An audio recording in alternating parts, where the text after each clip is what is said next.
மாதத்தில் ஒரு நாள் இல்லாட்டி 3 மாதத்தில் ஒரு நாள் இல்லாட்டி 6 மாதத்தில் ஒரு நாள் இந்த மாதிரி அவுட்டரில் வெளியே வந்து ஃப்ரெண்ட்ஸ் எல்லாம் சேர்ந்து சமைச்சு சாப்பிட்றது பார்த்திங்கன்னா கோடி ரூபா கொடுத்தாலும் இந்த சுகத்துக்கு வந்து ஈடு இணையே இல்லை.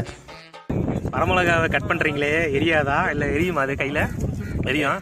அந்த கேமராமேன் மூஞ்சில கொஞ்சம் தேய்ச்சி விடு எரியுதான்னு பார்ப்போம். பந்தம் என்ன சொந்தம் என்ன போனா என்ன வந்தா என்ன உறவுக்கெல்லாம் கவலைப்பட்ட ஜென்மம் தான் இல்லை. பாசம் வைக்க நேசம் வைக்க தோழன் உண்டு வாழ வைக்க அவனைத் தவிர உறவுக்காரன் யாரும் இங்கில்லே.